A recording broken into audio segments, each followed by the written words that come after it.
Assalamu alaikum. I'm back. So there was a lot of drama in the background. Uh, I will see कि future में ये जो problems हैं वो किसी तरह से मैं रिजॉल्व कर सकूं. Okay, so let's get started. कुछ टाइम हमारा ज़ाया हो चुका है.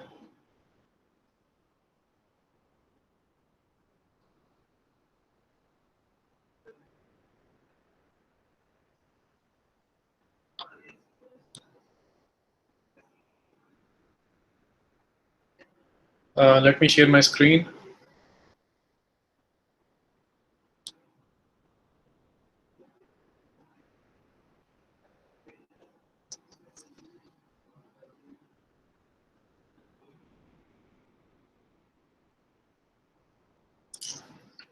Okay, hopefully hopefully you guys can see the Jamboard now.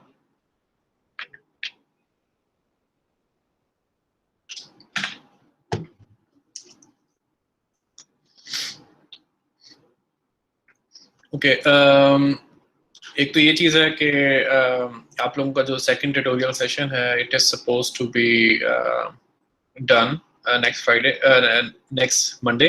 तो जो कमिंग मंडे है उसमें 12 to 2 PM आप लोगों का सेकंड ट्यूटोरियल सेशन है, जिसमें TA will try to cover the fundamentals of DTFT.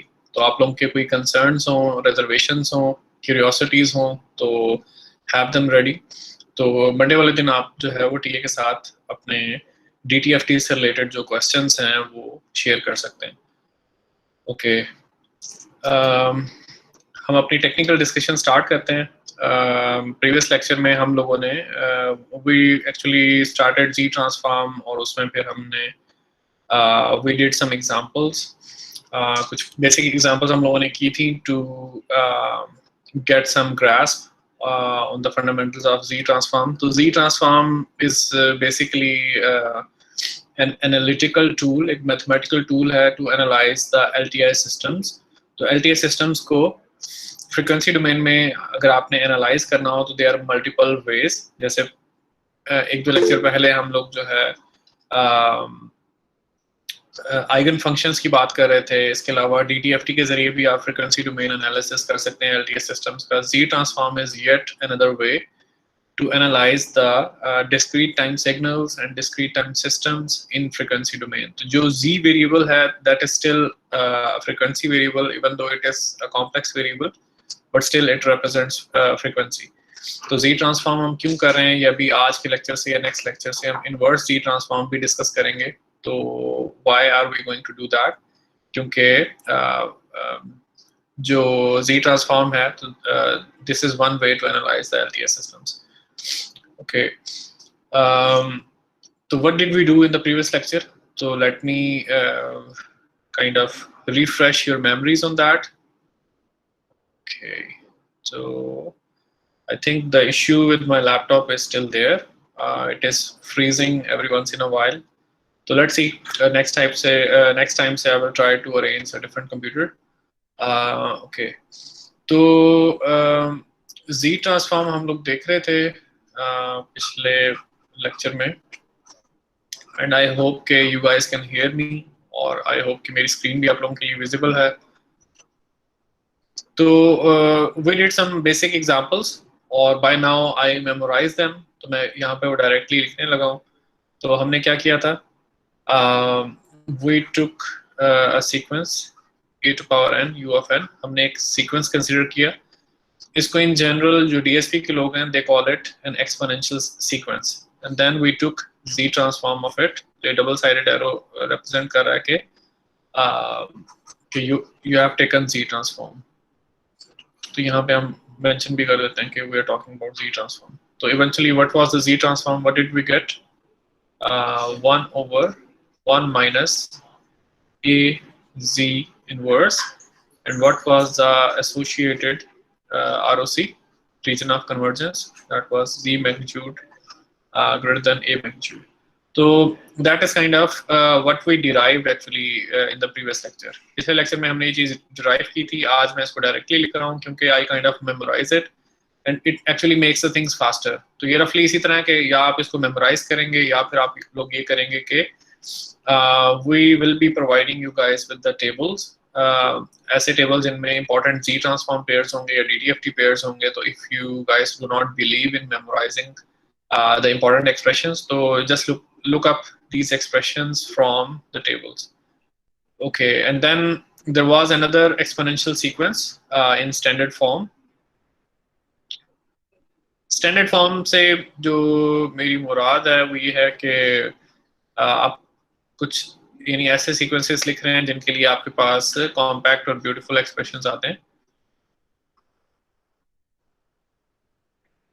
तो we saw for the second sequence we had the same Z transform expression, लेकिन जो ROC था that was different. And then eventually we tried to solve another example जिसमें हम लोग कह रहे थे कि maybe a raised to power n u of n plus या आप कर लें यहाँ पे माइनस कर लेते हैं to make it in the standard form, b raised to power n u of minus n minus 1। तो हमने इस तरह का सीक्वेंस भी कंसीडर किया था, फिर हमने उसकी z ट्रांसफॉर्म जो है वो कंप्यूट करने की कोशिश की। And what was the z transform? 1 over 1 minus a z inverse plus 1 over 1 minus b z inverse। and what was the ROC? The ROC was the intersection of two individual ROCs। तो जो पहली term है उसका ROC क्या होगा? Z magnitude greater than A magnitude। और जो दूसरी टर्म है उसका ROC क्या होगा? Z magnitude less than B magnitude। and then what is the overall ROC? तो आप इंटरसेक्शन लेते हैं दो इंडिविजुअल ROCs का, ये पहला ROC है और ये दूसरा ROC है, इसका इंटरसेक्शन लेते हैं। तो the intersection may or may not be empty। तो अगर intersection जो है वो empty होगा तो that means के you will declare कि Z transform, even though कि we have a mathematical expression for Z transform, लेकिन since the ROC is empty तो eventually आप कहेंगे कि ये expression तो है लेकिन ये Z की किसी भी value के लिए exist नहीं करता है। So this is what we did last time। तो एक यानी कि compact summary मैंने यहाँ पे लिख दी है। तो जो सबसे पहला सीक्वेंस है इसको हम किस तरह से कहते थे? इसको हम कहते थे कि it's a right sided sequence. तो माय लैपटॉप इज स्लो जिसकी वजह से मैं ज़्यादा राइटिंग जो है वो अवॉइड कर रहा हूँ। और जो दूसरा सीक्वेंस है उसको हम क्या कहते हैं? We call it left sided sequence. और जो तीसरा सीक्वेंस है उसे हम कहते हैं कि to sided sequence, two sided. तो वंस अगेन यानी आप लोग फिर कह रहे होंगे कि क्यों इंपॉर्टेंट है? तो इसीलिए इंपॉर्टेंट है कि अगर आप ये थोड़ा सा कन्वेंशंस फॉलो कर लेंगे तो it will make the things easier for you, क्योंकि आगे जब हमने ROC की प्रॉपर्टीज डिस्कस करनी है तो वहां पे भी इनका मेंशन होगा इन चीजों का। तो what is the right sided sequence? ऐसा सीक्वेंस जो कि यानी अभी के लिए हम कह सकते हैं कि 0 से इंफिनिटी तक एग्जिस्ट करता हो, but in general it could start at any point। यानी हो सकता है कि 4 to infinity तक एग्जिस्ट करे या 10 to infinity तक एग्जिस्ट करे, या हो सकता है -4 से स्टार्ट हो रहा हो इंफिनिटी तक जा रहा हो। तो बट द पॉइंट इज कि राइट साइडेड सीक्वेंस जो है वो -infinity से स्टार्ट नहीं होगा। तो it will start somewhere and then it will extend towards +infinity, positive infinity. और left sided sequence in general कैसा होगा? सिंपल टर्म्स में तो यही है कि 0 से लेफ्ट साइड पे जो n के नेगेटिव इंडिसेस हैं, ठीक है, वहां से -infinity तक एक्सटेंड करेगा। लेकिन generally speaking it could begin anywhere. हो सकता है +4 से स्टार्ट हो रहा हो -infinity पे जा रहा हो सकता है कि -10 से स्टार्ट हो रहा हो -infinity की तरफ जा रहा हो। तो इट कैन बिगिन एनीवेयर लेकिन it will extend towards -infinity। और टू साइडेड सीक्वेंस कौन सा है? ये ऐसा सीक्वेंस है जिसमें n के पॉजिटिव इंडिसेस और नेगेटिव इंडिसेस दोनों होंगे और it will extend from -infinity to +infinity। तो -infinity +infinity जो दोनों इन्फिनिट होराइजन्स हैं ये उनको कवर करेगा। नेवरदलेस इनकी ये जो तीनों तरह के जो सीक्वेंसेस हमने लिखे हैं, यानी जो राइट साइडेड सीक्वेंस हमने लिखे हैं और जो लेफ्ट साइडेड सीक्वेंस हमने लिखे हैं और जो टू साइडेड सीक्वेंसेस हमने लिखे हैं, they all belong to the set of what, IIR, infinite impulse response. अब जब हम IR कह रहे हैं तो हमें थोड़ी सी आप कह लें एहतियात करनी होगी। IR की जो नोटेशन है वो काफ़ी जेनेरिक है। दैट जस्ट टेल्स मी कि अगर आपके पास कोई सीक्वेंस जो है अगर वो इन्फिनिट ड्यूरेशन का है तो you can call it an IR sequence. तो IR के नाम में इम्पल्स रिस्पॉन्स आता है, तो we should not get confused with that कि IR में जो पहला आई तो इन्फिनिट को रिप्रेजेंट कर रहा है, उससे आगे जो IR है इट रिप्रेजेंट्स इम्पल्स रिस्पॉन्स। तो इम्पल्स रिस्पॉन्स से हमें इनके कंफ्यूज नहीं होना चाहिए कि we are talking only about a system. तो किसी भी सीक्वेंस को जिसकी ड्यूरेशन इन्फिनिट है आप उसको IR सीक्वेंस कह सकते हैं। और ऑफ कोर्स अगर वो सीक्वेंस H of n है तो then it will definitely correspond to a system. लेकिन अगर कोई सीक्वेंस है X of n जो कि किसी सिस्टम का इम्पल्स रिस्पॉन्स नहीं है, तो जब आप उसको IR कहेंगे तो वो सिर्फ इस सेंस में कहेंगे कि जो सीक्वेंस है उसकी ड्यूरेशन ऑफ एग्जिस्टेंस जो है वो इन्फिनिट है। तो एनीवे जो राइट साइडेड सीक्वेंसेस हैं, जो लेफ्ट साइडेड सीक्वेंसेस हैं और जो टू साइडेड सीक्वेंसेस हैं, they are all IIR sequences. तो इनके अलावा जो सीक्वेंसेस हो सकते हैं, what else could be perceive और इमेजिन। IR के अलावा क्या होगा, देयर वुड बी समथिंग जिसको हम कहते हैं FIR। कुछ सीक्वेंसेस ऐसे होंगे जिनको आप FIR सीक्वेंसेस कहेंगे। FIR मींस के फाइनाइट इम्पल्स रिस्पॉन्स। तो वंस अगेन इम्पल्स रिस्पॉन्स तो सिर्फ बाय डेफिनेशन यानी कि कन्वेंशन बन गई है तो ये लफ्ज इस्तेमाल होता है। अदरवाइज कोई भी सीक्वेंस FIR होगा, कैसा सीक्वेंस, जो कि फाइनाइट ड्यूरेशन के लिए एग्जिस्ट करेगा। तो जो सीक्वेंस फाइनाइट ड्यूरेशन के लिए एग्जिस्ट करता है तो that is an FIR sequence. Okay, तो लेट्स टेक एन एग्जांपल जहाँ पे हम Z ट्रांसफॉर्म कंप्यूट करते हैं for an FIR sequence. Okay.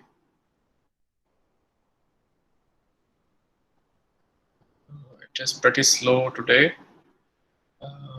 तो हम एग्जांपल कर रहे हैं जिसमें हम लोग करना चाह रहे हैं X of Z, हम Z ट्रांसफॉर्म कंप्यूट कर रहे हैं of an FIR X of n.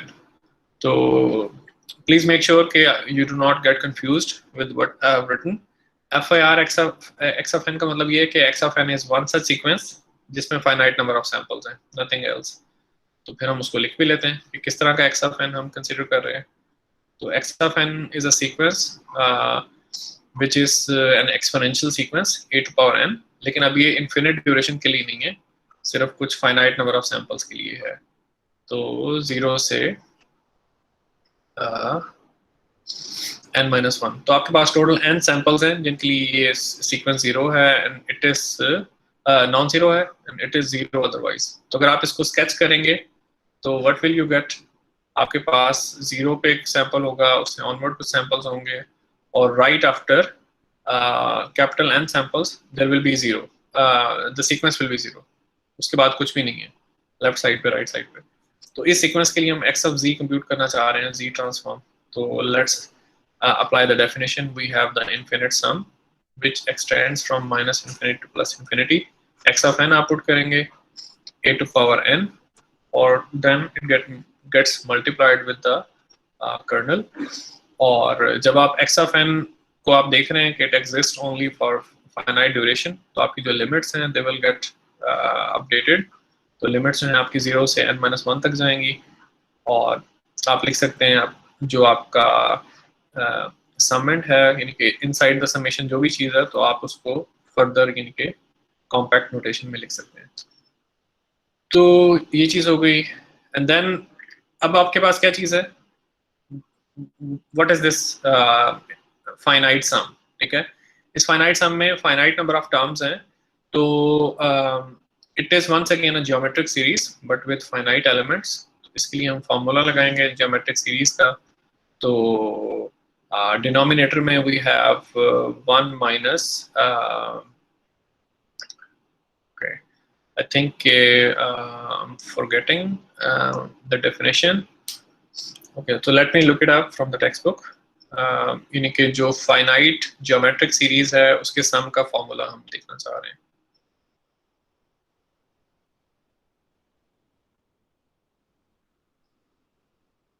Okay So looks like there is no such issue. Where is my Jamboard? Okay. So denominator में we have 1 minus the common ratio. Common ratio is AZ inverse. और numerator में we have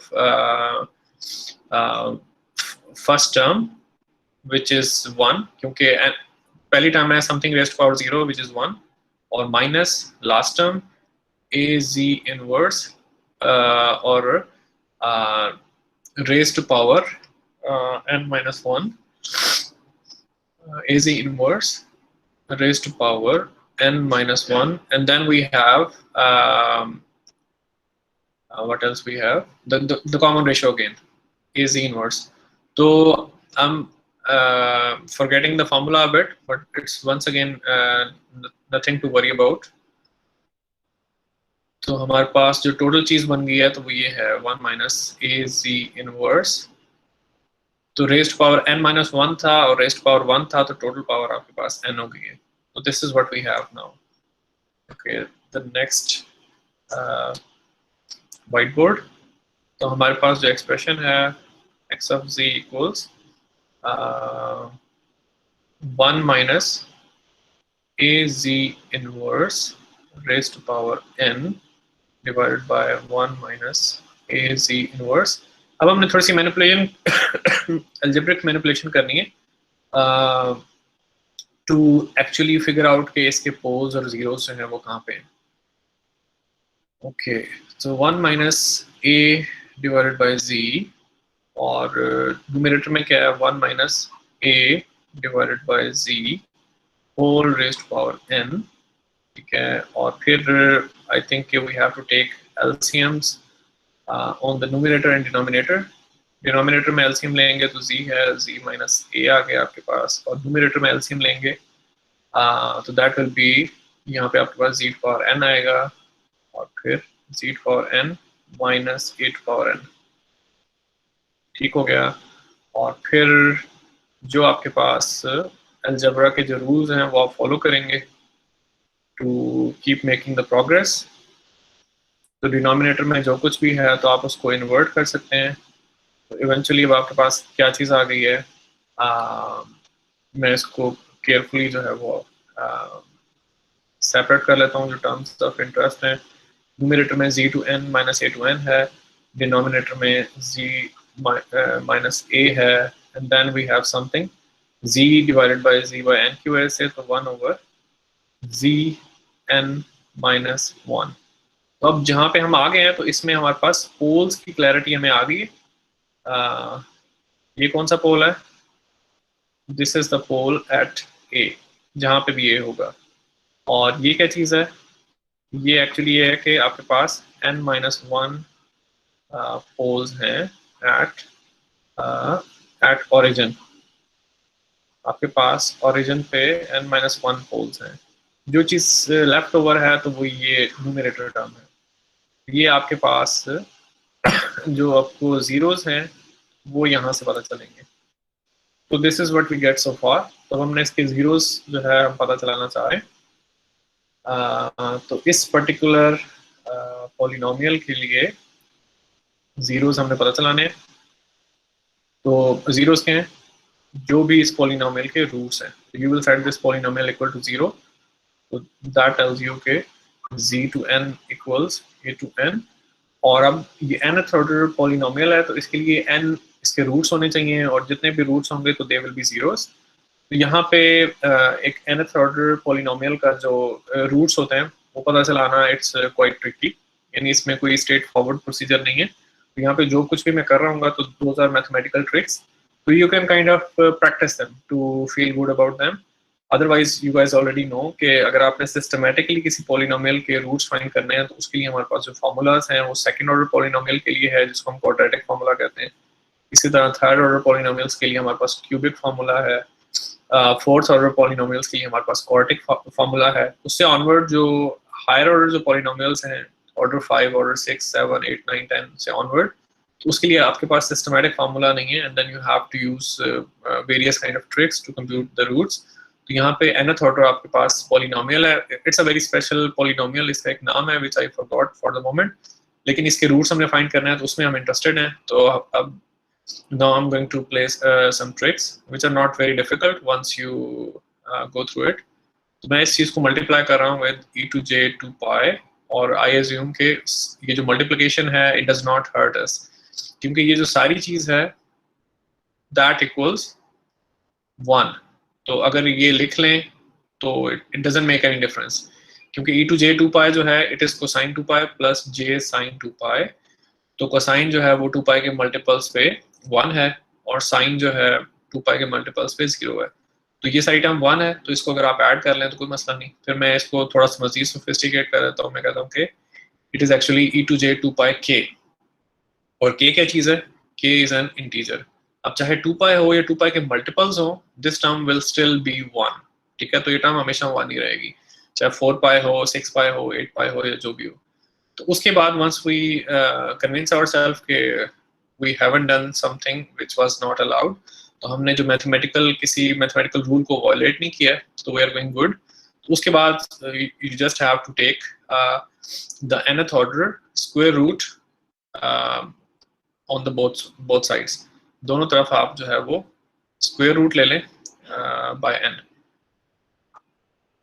and then once you do that you will have the polynomials, you will have the roots for your nth order polynomial, और वो roots किस चीज को represent करेंगे, they will represent the zeros। तो ये हो गया। तो फिर आपके पास roots कैसे आ रहे हैं, z equals a multiplied by e to j 2 pi k divided by n, और जब आप k को चेंज करेंगे तो आप देखेंगे कि k की जो मीनिंगफुल वेरिएशंस हैं तो वो 0 से n-1 तक हैं। तो आप k चेंज करेंगे आपके पास रूट्स आते जाएंगे। तो ये आपके पास जनरल फॉर्मूला है और द रूट्स, ठीक है, इस पर्टिकुलर एग्जांपल में। और जब आप इसको स्पेशलाइज करते हैं, आप कहते हैं कि मैंने सारी जीरोस कंप्यूट करनी है, यानी 0th जीरो कौन सी है,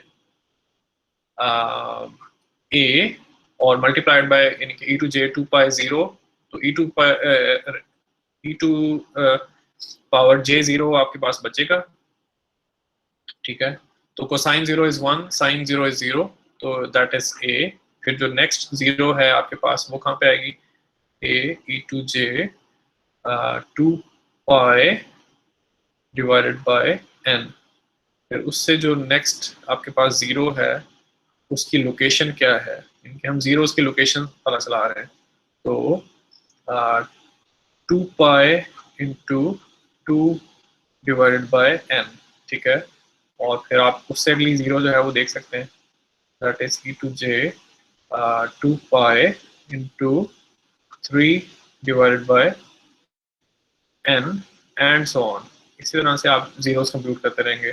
फॉर एग्जांपल अगर मैं आपको कहूँ कि n 16 है, उस केस में आपके पास 16 जीरोस आएंगी। तो नेवरदलेस इनके अब हमें ये पता चल गया है कि हमारे पोल्स और जीरोस जो हैं वो किस तरह के हैं। तो अब हम अपना पोल जीरो प्लॉट जो है वो बना सकते हैं। तो हमारे पास इफ यू रिकॉल, तो क्या एक्सप्रेशन हमारे पास आया था, हमारे पास थे पोल्स कहाँ पे थे, we had n-1 poles at origin, यानी कि जो भी आप n स्पेसिफाई करेंगे तो n-1 पोल्स आपके पास होंगे। जैसे अगर मैं कहता हूँ कि n 16 है, तो दैट मीन्स के कितने पोल्स हैं ओरिजिन पे, 15 पोल्स मेरे पास आ रहे हैं ओरिजिन पे।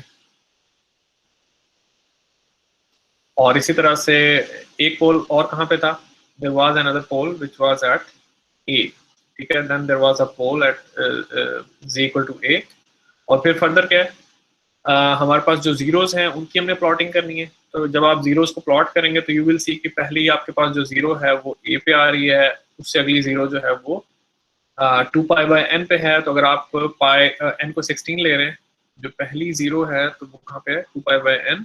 तो अगर आपके पास n 16 है तो दैट इज 2 पाई बाय 16, और दैट मीन्स के पाई बाय 8, या n 16 है तो उसमें यू विल सी, अगर आप इस एग्जांपल को घर जाकर दोबारा सॉल्व करेंगे तो यू विल सी के आपके पास हर जीरो जो है it lies on a circle of radius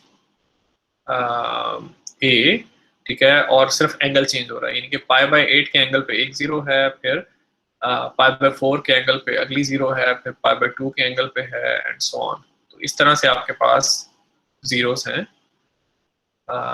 total 16 होनी चाहिए। अब आई एम नॉट श्योर कि मैंने 16 डेफिनेटली नहीं बनाई है, तो एक पैटर्न के साथ 16 जीरोस बनेंगी। तो जीरोस जो हैं वो एक सर्कल पे आ रही हैं जिसका रेडियस ए है। और एक चीज़ और नोट करनी है कि पॉजिटिव रियल एक्सेस पे हमारे पास एक पोल भी है, ठीक है, लोकेशन ए पे, और वहीं पे हमारे पास जीरो भी है। तो ये जो पोल और जीरो है they will cancel each other. तो ये आपने कहीं ना कहीं देखा होगा ये कॉन्सेप्ट कंट्रोल्स में। तो ये काम जो है वो यहाँ पे भी हमें नजर आ रहा है कि पोल जीरो जो है वो कैंसलेशन हो रही है। तो पोल जीरो कैंसलेशन का मतलब ये है कि जो भी आपका जी ट्रांसफॉर्म का एक्सप्रेशन था, तो उसमें there was a zero at location A, and then there was a pole at location A. Same location poles और zeros थे, तो they got cancelled. So this is what we show here. तो ये हमारे पास पोल zero plot है, और यानी ये सब हो गया। अब एक चीज और रह गई है डिस्कस करने वाली, विच इज ROC। कि इस पर्टिकुलर केस में जो FIR सीक्वेंस हमने कंसीडर किया था, what is its region of convergence, इसका रीजन ऑफ कन्वर्जेंस क्या है। तो ROC देखने के लिए आपने क्या चीज देखनी है, यानी there are different ways to look at it. एक तो पोल जीरो प्लॉट में आप देख सकते हैं कि एक तो ये कि ये पोल जो है वो जीरो के साथ कैंसिल हो गया है, और फिर आपके पास सिर्फ ये पोल बचा है। तो जो इसका ROC है, तो that is the whole Z plane, सारे की सारी जी प्लेन है एक्सेप्ट ओरिजिन। क्योंकि रूल क्या है जिसको भी हम फॉर्मली भी डिफाइन करेंगे, रूल ये है कि जो जी ट्रांसफॉर्म का ROC है, it should not contain any poles. तो जिसकी वजह से ओरिजिन जो है वो एक्सक्लूड हो जाएगा, लेकिन बाकी सब इंक्लूडेड है, और ये वाला पोल ऑलरेडी जीरो से कैंसिल हो चुका हुआ है। लेकिन अगर आप इसको सिस्टमैटिकली देखना चाह रहे हैं, तो then you need to look at the expression of the Z transform. जब हम जी ट्रांसफॉर्म कंप्यूट कर रहे थे, तो वी हैड दिस एक्सप्रेशन के n goes from 0 to capital N minus 1, और फिर क्या था, AZ inverse raised to power n। तो ये मामला था। अब ये आपके पास एक ऐसी समेशन है जिसमें फाइनाइट नंबर ऑफ एलिमेंट्स हैं। तो अगर आपके पास 5, 6, 10, 15, 20, 25 नंबर्स का सम हो, तो वो सम फाइनाइट रहता है, प्रोवाइडेड दैट के ईच टर्म जो है वो फाइनाइट हो। मतलब ये है कि इसमें अब जो कंडीशन आपके पास बन रही है वो ये कि हर जो इंडिविजुअल टर्म है AZ inverse, it should be less than infinity. Recall करें कि वो इन्फिनिट सम के केस में हमारे पास क्या कंडीशन बनती थी कि हर जो इंडिविजुअल टर्म है उसका जो मैग्नीट्यूड है it should be less then 1। तो FIR के केस में जो कन्वर्जेंस के लिए जो कंडीशन है वो डिफरेंट है। वो ये कि हर इंडिविजुअल टर्म जो है वो फाइनाइट होनी चाहिए बस। तो फाइनाइट होने का मतलब क्या है, इसी को अगर मैं रीराइट करूं तो दैट मीन्स के जो A डिवाइडेड बाय Z है, it should be less than infinity. तो अब ये A बाई Z इंफिनिट कैसे हो सकता है? या तो इस तरह हो सकता है कि जो A का मैग्नीट्यूड है दैट बिकम्स इंफिनिटी।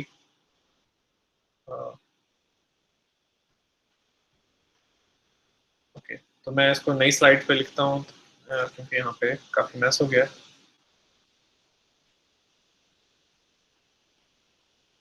ओके, तो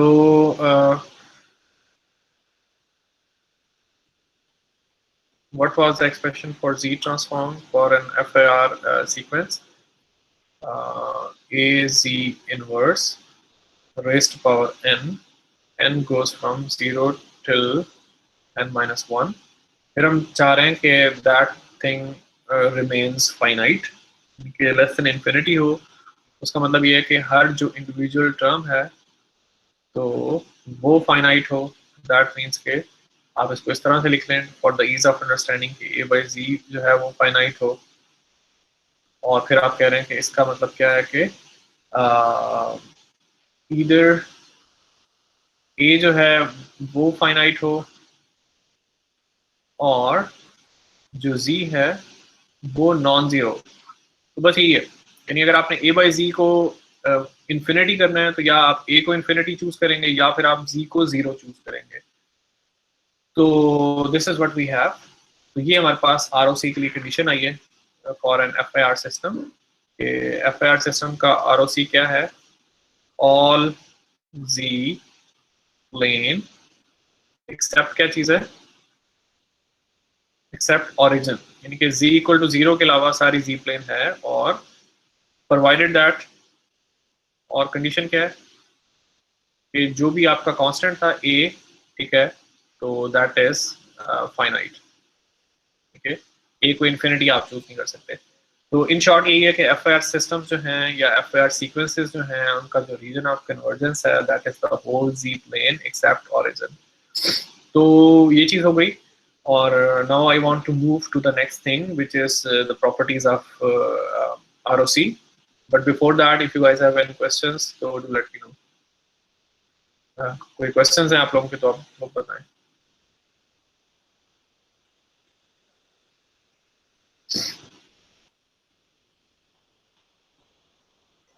सर ये जिस तरह IIR और FIR फिल्टर्स हम यूज करते हैं लैबियों में, तो सर इसका क्या मतलब है? ये तो आपने बता दिया कि सीक्वेंस की फॉर्म में इसका ये मतलब है, तो उसमें क्या मतलब होता है? उसमें तो हम सिंपली ये कहते हैं ये इंटीग्रल का ब्लॉक है, ये डेरिवेटिव का ब्लॉक है।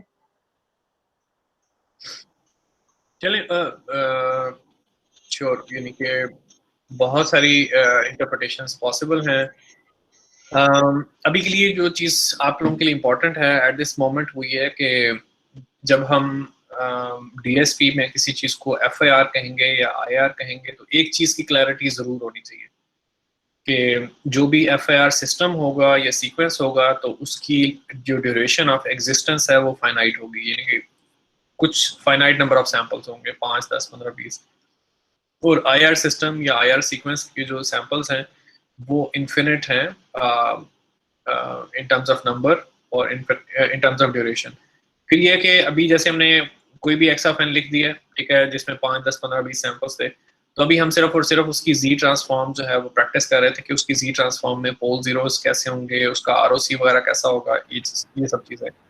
जब आप जैसे जैसे आप लोग आगे प्रोसीड करेंगे तो FIR IR की बहुत सारी और इंटरप्रिटेशंस आपके पास आएंगी, जिनमें से एक इंटरप्रिटेशन काफ़ी स्ट्रॉन्ग है जो मिड टर्म के बाद आप लोग देखेंगे, जिसमें आप लोग देखेंगे कि how to design FIR and IR filters. उसका मतलब है कि we will be talking about frequency selective systems, ऐसे सिस्टम जो कुछ फ्रीक्वेंसीज को सप्रेस करेंगे, कुछ फ्रीक्वेंसीज को एम्पलीफाई करेंगे।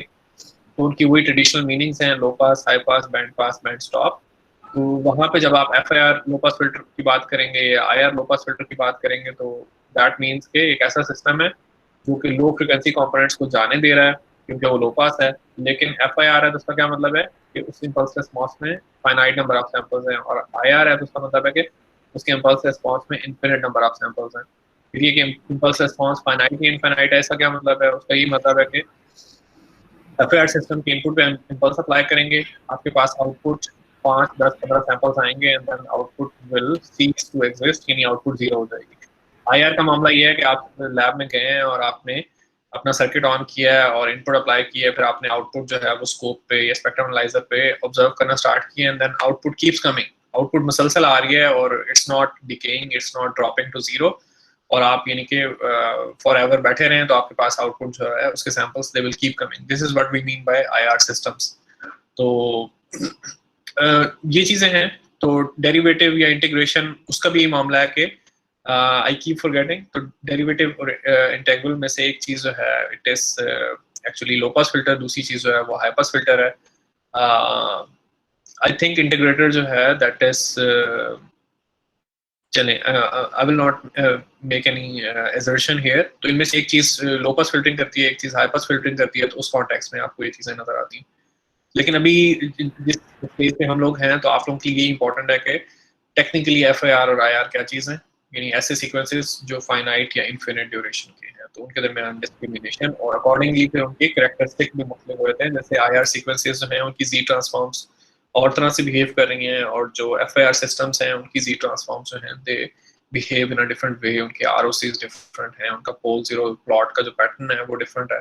तो बाद में फिल्टर डिजाइन के कॉन्टेक्स्ट में हम देखेंगे। लेकिन FIR के बहुत सारे डिफरेंट FIR IR के बहुत सारे डिफरेंट कॉन्टेक्स्ट जो हैं वो पॉसिबल हैं, लेकिन अंडरलाइंग जो रूट है वो यही है कि सैंपल्स जो हैं, जो भी आपका सीक्वेंस है, इम्पल्स रिस्पॉन्स है, उसके सैंपल्स फाइनाइट हैं या इनफिनिट है। सर जी जो आप ड्यूरेशन कह रहे हैं, duration means that number of samples. हाँ जी ठीक है, बिल्कुल ऐसी है, duration mean number of samples.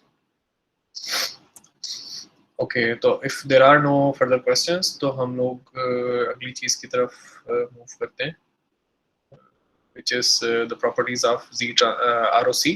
ROC की properties, Z ट्रांसफॉर्म की नहीं, Z ट्रांसफॉर्म की properties आगे जाके आएंगी।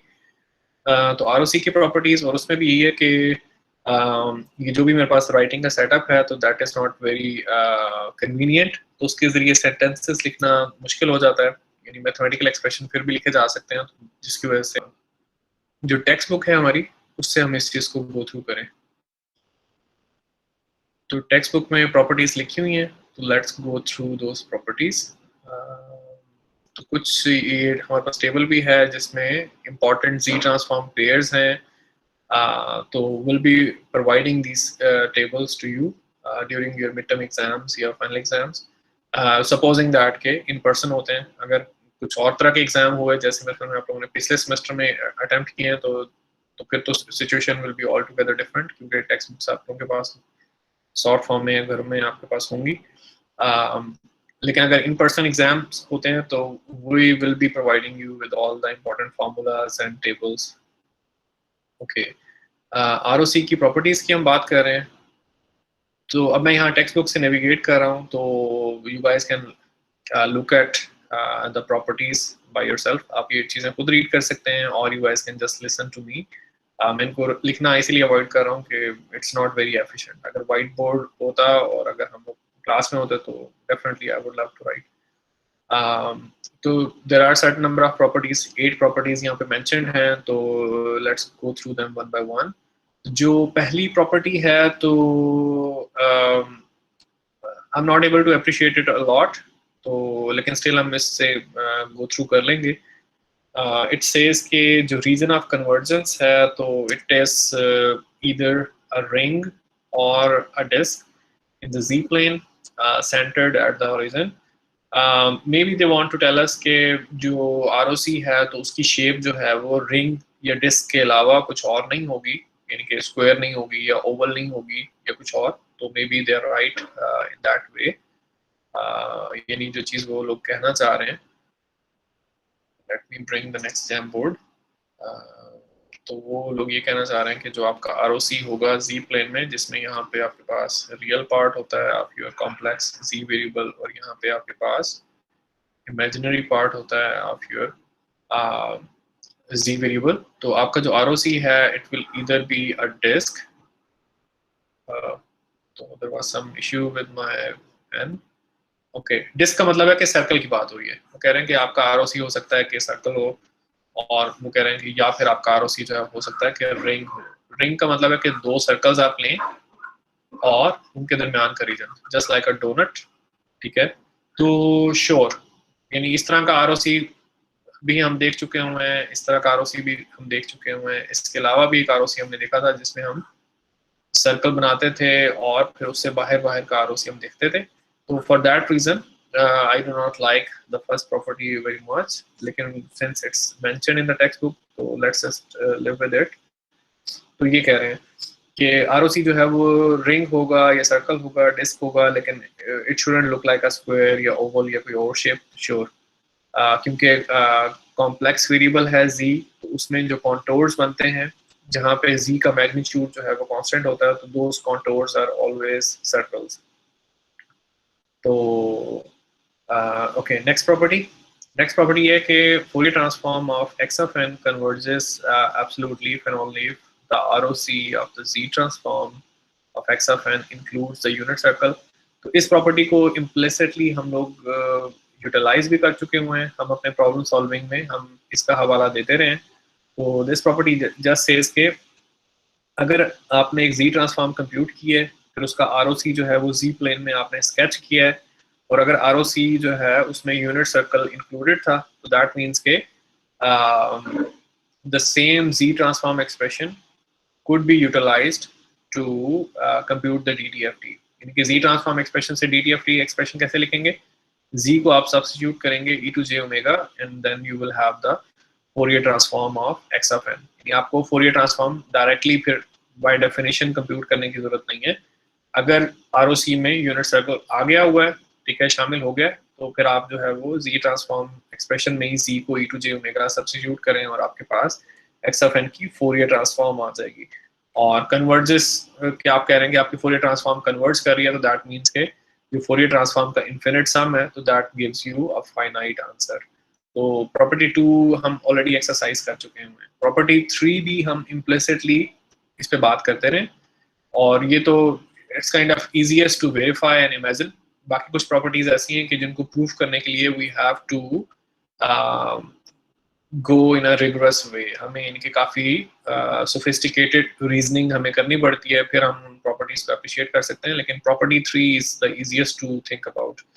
प्रॉपर्टी 3 है क्या कि ROC जो है रीजन ऑफ कन्वर्जेंस, उसमें कोई पोल नहीं होना चाहिए. तो मेक श्योर कि जो भी रीजन आप लोग शेड कर रहे हो ड्यूरिंग योर इवैल्यूएशंस, होमवर्क्स में, असाइनमेंट्स में, या फिर मिड टर्म एग्जाम या फाइनल एग्जाम में, तो मेक श्योर कि आपके उसी में आपके शेडेड रीजन में कोई पोल ना हो, क्योंकि दिस इज फंडामेंटली रॉन्ग.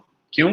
क्योंकि x of z जो है, हम कह रहे हैं कि हम जो हमारे इंटरेस्ट के जो सीक्वेंसेस हैं उनके लिए जो x of z यानी z ट्रांसफॉर्म एक्सप्रेशंस आते हैं, तो those expressions are actually rational functions of z. यानी कि किस तरह के x of z हमें नजर आएंगे through out this text book? वो ऐसे x of z होंगे जिसमें न्यूमरेटर भी एक पॉलिनोमियल है और डिनोमिनेटर भी पॉलिनोमियल है. तो न्यूमरेटर पॉलिनोमियल के रूट्स के हैं, उनको हम जीरोस कहते हैं, और डिनोमिनेटर पॉलिनोमियल के जो रूट्स हैं उसको हम पोल्स कहते हैं. तो बाय डेफिनेशन ये होगा कि जब आप पोल्स पे होंगे, पोल्स की जो लोकेशन है उस पे क्या होगा, पोल्स की लोकेशन पे x of z जो है इट बिकम्स इनफिनिट. तो इसका मतलब ये है कि at the location of poles your z transform diverges, converge नहीं होती बल्कि डाइवर्ज हो जाती है. डाइवर्ज होने का ये मतलब है कि जो इनफिनिट सम है तो उसका आंसर जो है वो इनफिनिटी आता है. तो बाय डेफिनेशन जो Z ट्रांसफॉर्म की डेफिनेशन है उसमें उसी डेफिनेशन की वजह से ROC में पोल्स नहीं हो सकते. Okay, next property. अब अगली जो प्रॉपर्टी है इसको हमने बिल्कुल अभी थोड़ी देर पहले देखा है, यानी just a while ago, few minutes ago, कि अगर x of n जो है फाइनाइट ड्यूरेशन सीक्वेंस है, यानी FIR सीक्वेंस है, विच इज 0, हर जगह पे 0 है accept in a finite interval. कोई सा भी उसका एक स्टार्टिंग इंडेक्स है n1, एक एंडिंग इंडेक्स है n2, कि n1 से n2 के दरमियान एग्जिस्ट कर रहा है और बाकी हर जगह पे 0 है.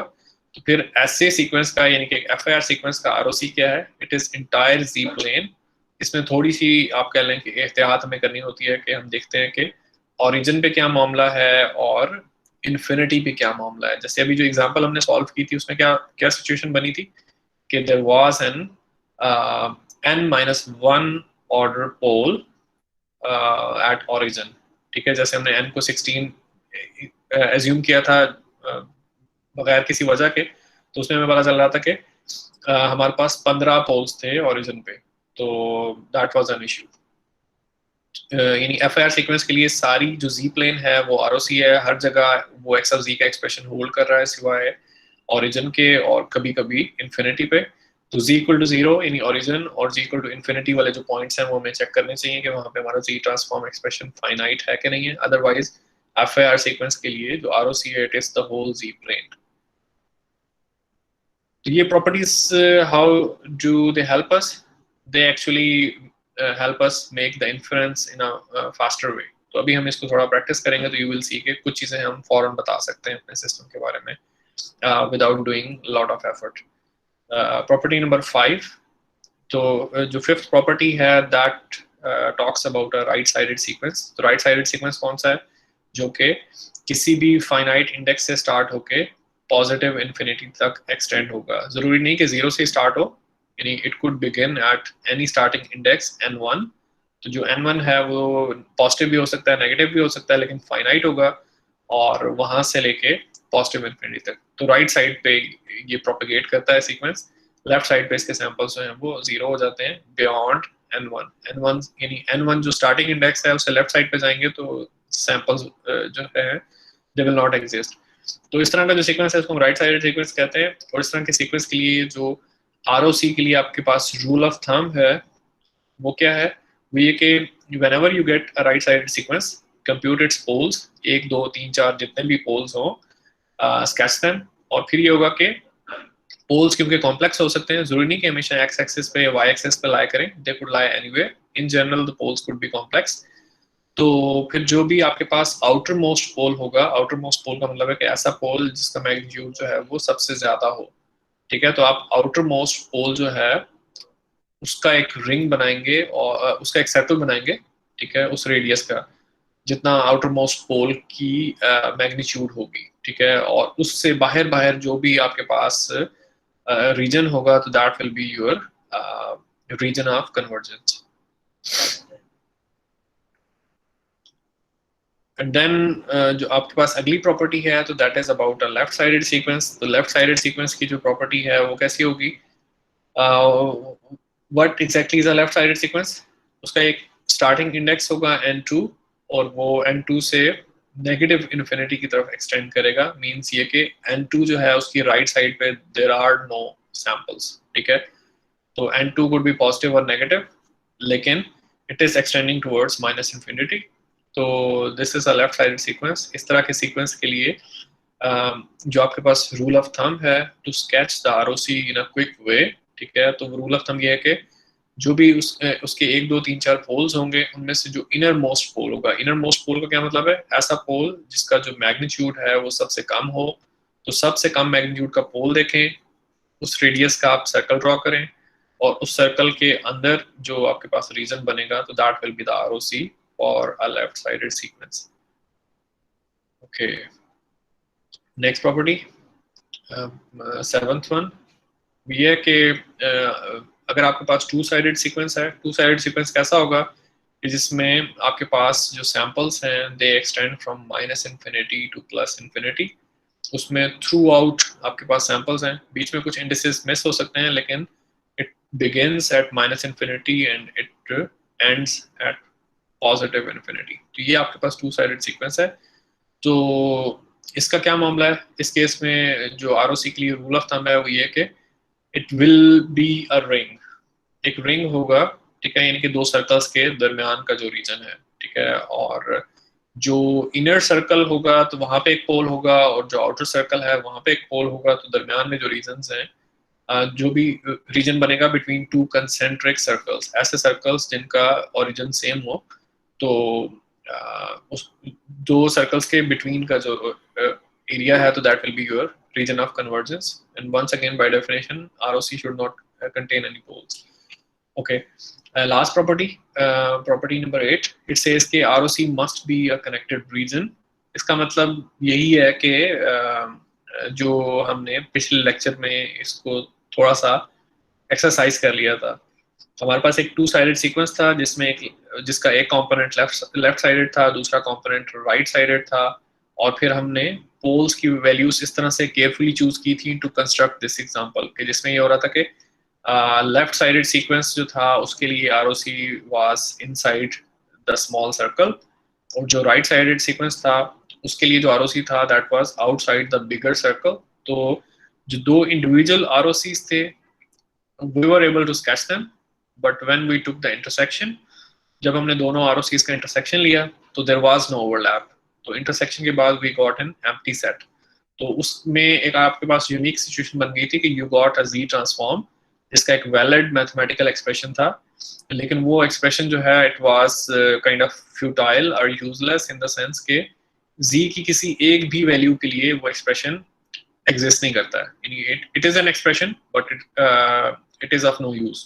तो जिसकी वजह से वी कंक्लूडेड कि फॉर द होल सीक्वेंस, ठीक है, आपके पास Z ट्रांसफॉर्म एग्जिस्ट नहीं करती है, लेकिन जो उसके इंडिविजुअल कंपोनेंट्स हैं उनके लिए Z ट्रांसफॉर्म एग्जिस्ट करती है। तो जब आपके पास इस तरह की सिचुएशन हो तो you need to be careful to interpret के दो जो टर्म्स हैं इंडिविजुअल टर्म्स उनके लिए ROC जो है इंडिविजुअल ROC एग्जिस्ट कर रहा है, लेकिन टोटल के लिए नहीं कर रहा है। तो दैट मीन्स के no need to make further algebraic steps, यानी कि दो टर्म्स हैं तो मजीद फिर आगे उनका LCM लेने की या कुछ और करने की जरूरत नहीं है, क्योंकि इवेंचुअली जो टोटल आपके पास एक्सप्रेशन आएगा दोनों इंडिविजुअल टर्म्स के एलसीएम लेने के बाद, कंबाइन करने के बाद, उसका कोई आरओसी है ही नहीं, उसका आरओसी जो है it's a blank set. Okay, तो this is it about the properties के बारे में आई विल सी यानी बीइंग इंस्ट्रक्टर मुझे खुद भी थोड़ा जुडिशियसली डिसाइड करना होगा at the time of your evaluations mid terms में या फाइनल एग्जाम में, कि जो भी फॉर्मूला शीट हम या टेबल्स वगैरह हम आपको प्रोवाइड कर रहे हैं तो कौन सी चीज़ हम आपको प्रोवाइड करेंगे, कौन सी नहीं करेंगे। तो प्रॉपर्टीज के बारे में आई am not sure at the moment कि ये चीज़ें भी आप लोगों को लिख के देनी चाहिए, क्योंकि डेफिनेटली हर सब्जेक्ट में देयर इज अ पार्ट जहाँ पे आप चीज़ें थोड़ी सी मेमोराइज करते हैं। तो ऐसा नहीं है कि हम आपसे कहेंगे will just provide you the textbook, सारी चीज़ें हर चीज़ आपके सामने है, then you are supposed to do something. थोड़ा मेमोराइजेशन वाला पार्ट है, तो आई विल सी कि यानी ये चीज़ हम लोग इंक्लूड करेंगे कि नहीं करेंगे फॉर्मूला सेट में। तो you guys have to be kind of vigilant and cooperative in a sense के जो चीज़ें हम डिस्कस कर रहे हैं तो श्योर के आप उसमें से कुछ चीज़ें आप पिक करने की जरूरत करें and try to make them part of your short term memory. यानी लॉन्ग टर्म मेमोरी में तो बहुत सारी चीज़ें हम भूल जाते हैं, जैसे आप 2 या 3 सेमेस्टर्स पहले जो चीज़ें आपने पढ़ी हैं तो you do not know the fine grain details of those courses at the moment, but you can refresh your concepts by looking at the textbook. तो शॉर्ट टर्म मेमोरी में कुछ चीज़ें आपको ऐड करनी चाहिए जब जब आप कोई भी सब्जेक्ट आप लोग पढ़ रहे हो। तो आरओसी की प्रॉपर्टीज यही हैं जो मैंने आपको नरेट कर दी हैं। अगले इनके कुछ पेजेस में उनकी आप कह लें कि रिगोरस जस्टिफिकेशन है कि how these properties are justified mathematically. तो ये डिस्कशन इंटेंशनली मैं स्किप कर रहा हूँ क्योंकि of course it will consume time और we just want to keep going actually, क्योंकि I know I do not know by the end of next week we should be moving towards the next chapter, which is chapter 4, that is about multi-rate DSP, जहाँ पे हम लोग signal processing use करके एक sequence जो है उसका sampling rate कम या ज़्यादा करते हैं इन a mathematical way, so that के जो नाइक्वे सैम्पलिंग थ्योरम है और जो बाकी हमारे पास कंडीशंस हैं वो वायलेट ना हो और थिंग्स रिमेन इन ऑर्डर। तो उसकी तरफ हमने मूव करना है by the end of next week God willing, या नेक्स्ट वीक होगा या उससे अगले वीक में definitely will move to the next chapter. Okay, तो अभी आपके कोई क्वेश्चंस हैं related to the ROC properties तो डू आस्क, अदरवाइज फिर हम जो हमारी डिस्कशन है वो हम उसको कंटिन्यू करेंगे।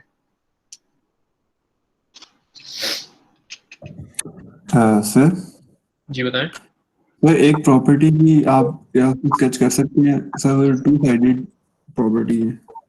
क्या कह रहे हैं सर वो जो टू साइडेड है एक प्रॉपर्टी, उसको आप क्या स्केच करके बता सकते हैं? चलिए करते हैं।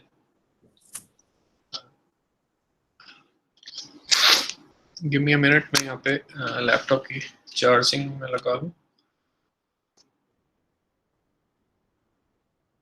ओके,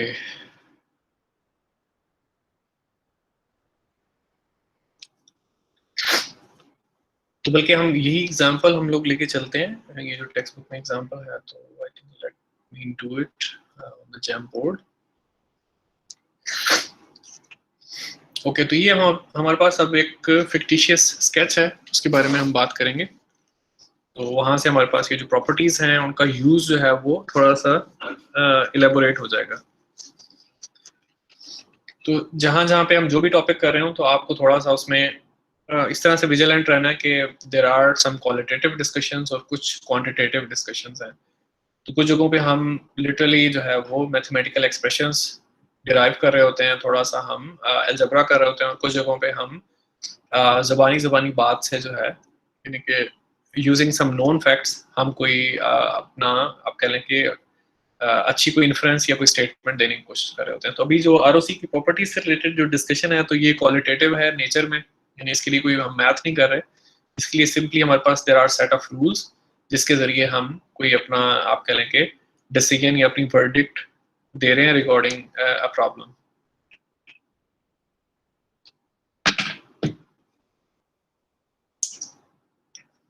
ओके, तो ये अब हमारे पास एक फिक्टिशियस स्केच है जो हम बना रहे हैं। तो हमारे पास कोई भी सिस्टम है, फर्जी सिस्टम, उसके 3 पोल्स हैं और ये डेफिनेटली एक्स एक्सिस पे हमारे पास रियल पार्ट है, जी का कॉम्प्लेक्स जी प्लेन कंसीडर हो रही है, और यहाँ पे आपके पास इमेजिनरी पार्ट है जी का, और ये 3 पोल्स हैं जिनको हम ए बी सी कह रहे हैं, और हमें मजीद ये गिवन है कि यूनिट सर्कल कुछ इस तरह का है। अब स्केचिंग जो है turn out to be very bad, of course, यानी कि यूनिट सर्कल है तो it should look like a circle which is centred around origin. तो अगर अच्छा सर्कल बनाएंगे तो शायद थोड़ा इस तरह से बनेगा, लेकिन आई अज्यूम के यू कैन टॉलरेट दिस। जैसी भी बुरी स्केचिंग है, तो यानी हमारा एम्फेसिस ये है कि 3 पोल्स हैं पॉजिटिव रियल एक्सिस पे, और पोल्स आर सच दैट के जो पोल लोकेशन सी पे है तो वो इट इज ग्रेटर देन 1, और जो पोल लोकेशन बी पे है तो इट इज लेस देन 1। और ये जो भी फर्जी जी ट्रांसफॉर्म है, इसका आप कह लें कि इनकम्प्लीट एक्सप्रेशन भी हम थोड़ा सा लिख ही सकते हैं कि इसके न्यूमरेटर के बारे में वी आर नॉट श्योर, क्योंकि अभी हमें इंफॉर्मेशन प्रोवाइडेड नहीं है यहाँ पे कि जीरोज इसकी कहाँ पे हैं कहाँ पे नहीं है। लेकिन इसकी पोल के बारे में हमें पता है कि देयर इज अ पोल कहाँ पे, ए पे है, and then there is a pole at B, and then there is a pole at C. तो हमें ये जरूर पता है कि ये 3 फैक्टर्स हैं डिनोमिनेटर पॉलिनोमियल के, और इवेंचुअली जब आप इन फैक्टर्स को मल्टीप्लाई वगैरह करेंगे सब कुछ, तो आपके पास किस तरह की चीज़ बनेगी, आपके पास एक थर्ड ऑर्डर पॉलिनोमियल बनेगा जिसमें कुछ इस तरह की टर्म्स होंगी, प्लस सी और फिर प्लस। तो यहाँ पे इनके साथ कुछ स्केलिंग फैक्टर्स भी होंगे, मे बी यहाँ पे हम लिख देते हैं पी, यहाँ पे हम लिख देते हैं क्यू, यहाँ पे हम लिख देते हैं आर, और फिर हम लिख देते हैं एस। तो ये कुछ चीज़ें हैं जो हम लिख सकते हैं कि जो भी ये फर्जी सिस्टम है, ये सीक्वेंस है, उसके लिए जो जी ट्रांसफॉर्म एक्सप्रेशन है उसके न्यूमरेटर के बारे में हमें पता नहीं, डिनोमिनेटर में उसके जो है वो इस तरह से 3 पोल्स हैं, और eventually when you multiply the 3 factors together you get a third order polynomial. Anyway, तो अब हम बात करना चाह रहे हैं कि what are the possible ROCs that can be associated with this sequence, इनके जो भी फर्जी सीक्वेंस है x of n, ठीक है, तो इसके साथ कौन कौन से ROCs पॉसिबल हैं और this given x of z expression. यानी x of z का एक्सप्रेशन तो चेंज नहीं होने लगा, जो पोल्स जहाँ पे हैं वहीं पे रहेंगे, जो जीरोस यहाँ पे हैं वहीं पे रहेंगे, लेकिन ROC चेंज हो सकते हैं। What are the possible ROCs for this x of n।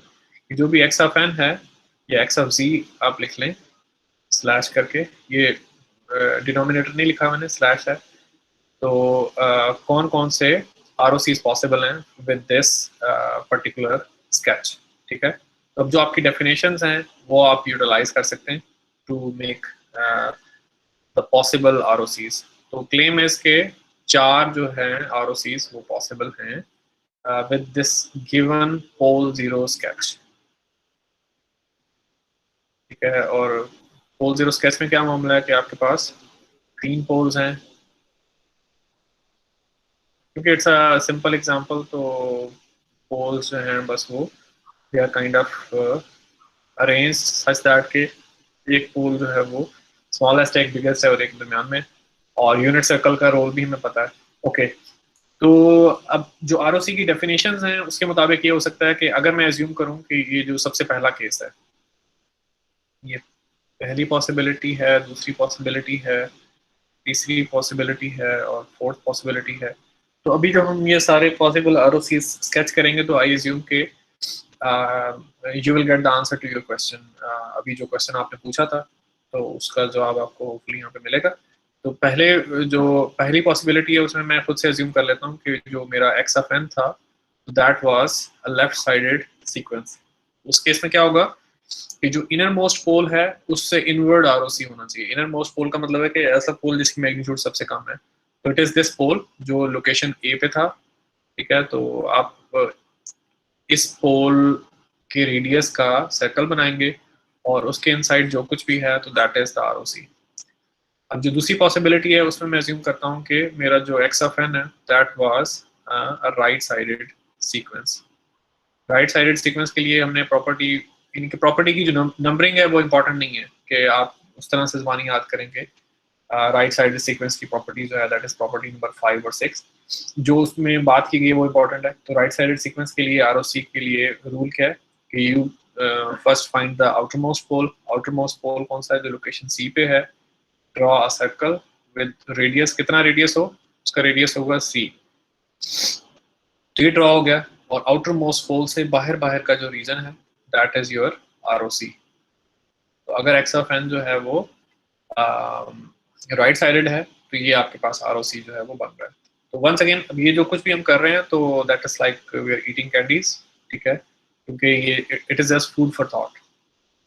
Okay, तो ये अब हमारे पास जो थर्ड पॉसिबिलिटी है उसमें हम कहते हैं कि जो हमारा एक्स ऑफ एन है तो that is two sided x of N.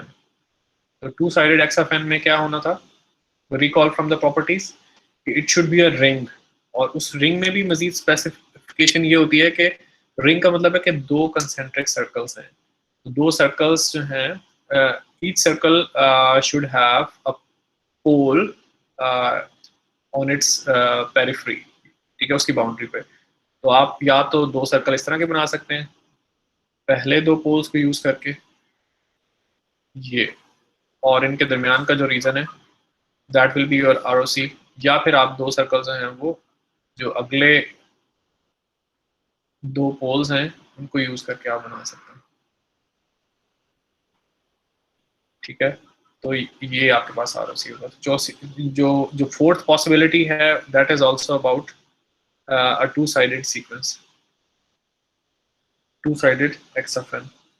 तो या इनके पहले दो पोल्स के दरमियान का जो रीजन है वो आरओसी होगा, या फिर आखिरी दो जो पोल्स हैं उनके दरमियान का जो रीजन है वो आरओसी होगा। तो यहाँ पे एक थर्ड पॉसिबिलिटी भी है कि आप पहला जो पोल है और जो तीसरा पोल है उनके सर्कल्स बनाएं और इन बिटवीन जो रीजन है उसको आरओसी कंसीडर करें। But why is it not feasible? वो इसलिए फीजिबल नहीं है क्योंकि it violates some other properties of ROC. तो आरओसी की कौन सी प्रॉपर्टी वायलेट हो रही है?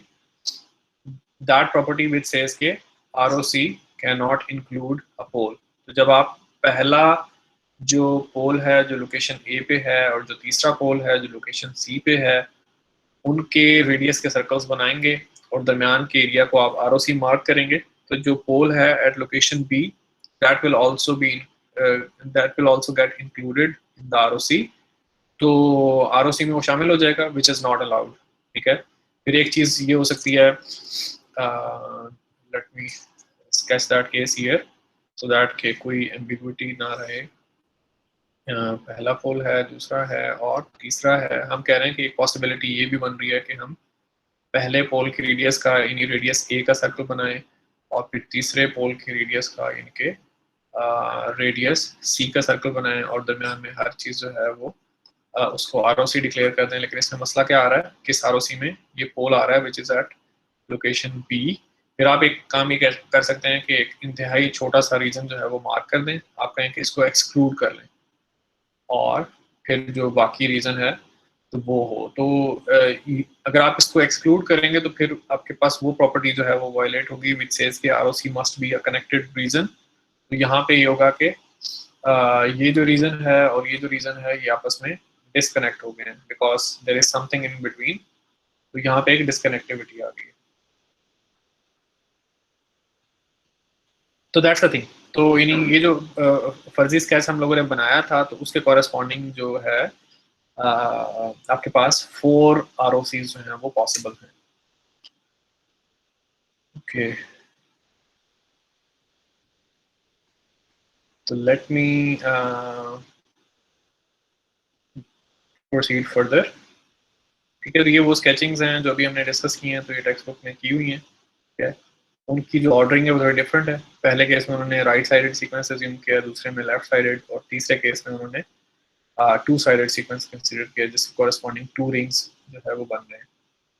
ओके, अब इंटरेस्टिंग चीज़ ये है कि आरओसी और स्टेबिलिटी और कॉजेलिटी भी आपस में लिंक्ड हैं। तो उसके लिए एक एग्जांपल है, तो इसको भी मेरे ख्याल में इट वुड बी बेटर कि हम इसको खुद ही स्केच कर लें। तो लेट मी स्केच दैट।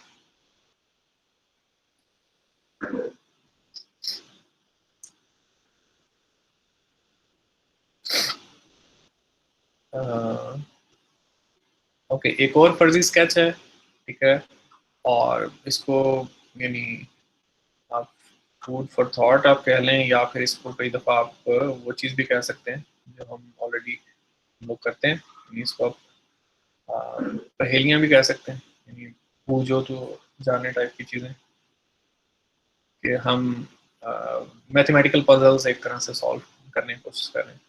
तो अब ये हमारे पास एक फिक्टिशियस जो है वो प्लॉट है, ठीक है, और इसमें जीरोज हमें नजर आ रही हैं, there are 2 zeros at origin. Zeros का वैसे मामला नहीं है, यानी कि जीरोज का आरओसीज पे कोई इफेक्ट नहीं है, एटलीस्ट एट दिस स्टेज। यानी आगे जाके आप देखेंगे कि अगर आपने फ्रिक्वेंसी सिलेक्टिव सिस्टम्स बनाने हैं, यानी ऐसे सिस्टम जो कि low pass, high pass, band pass filters के तौर पे एक्ट करें, वहाँ पे जीरोस को चेंज करके आप जो है वो फ्रिक्वेंसी सेलेक्टिव बिहेवियर सिस्टम का चेंज कर सकते हैं। लेकिन अभी आरओसी की प्रॉपर्टीज पे जीरोस का इन्फ्लुएंस नहीं है। तो जीरोस की जो पोल्स की प्रॉपर्टीज हैं, दे डू इन्फ्लुएंस, या जो पोल्स की लोकेशंस हैं, they do influence the ROC, क्योंकि जहाँ पे पोल होगा वहाँ पे आरओसी नहीं होगा। इस तरह की चीज़ें। और फिर ये कि आउटर मोस्ट जो राइट साइडेड सीक्वेंसेस हैं, उनके लिए आपको आउटर मोस्ट पोल पता हो तो आप आरओसी बना सकते हैं। लेफ्ट साइडेड सीक्वेंस के लिए इनर मोस्ट पोल पता हो तो आप आरओसी बना सकते हैं। टू साइडेड के लिए भी आपको 2 पोल्स चाहिए जिनके जरिए आप 2 सर्कल्स बनाएंगे और इवेंचुअली दरमियान में जो रीजन है उसको शेड करेंगे। तो पोल्स जो हैं, they do play an important role in determining the properties of ROC. Zeros का मामला नहीं है, जीरोस का इन्फ्लुएंस कहीं और जाके हमें नजर आएगा जब हम जी ट्रांसफॉर्म को यूज करके मैग्नीट्यूड और फेज स्पेक्ट्रम जब हम प्लॉट करने की कोशिश करेंगे after the mid term exam. Okay, तो इस पर्टिकुलर एग्जांपल में जो चीज़ हम लोग देखना चाह रहे हैं, वो हम ये देखना चाह रहे हैं, बेसिकली दिस थिंग, रिलेशनशिप और द ट्रेड ऑफ, किस किस चीज़ का रिलेशन बिटवीन आरओसी, स्टेबिलिटी, और जो तीसरी चीज़ है वो है कॉजेलिटी। ये 3 चीज़ें आपस में किस तरह से लिंक्ड हैं। आरओसी के जरिए आप स्टेबिलिटी, कॉजेलिटी के बारे में कोई बात कर सकते हैं कि नहीं कर सकते हैं। तो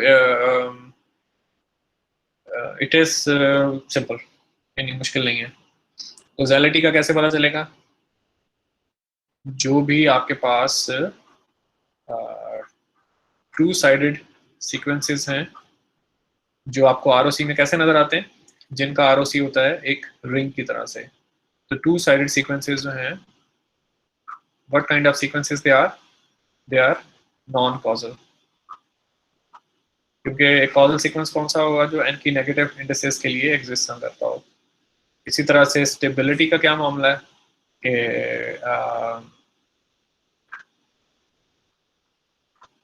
if ROC includes unit circle, तो उसका क्या मतलब है?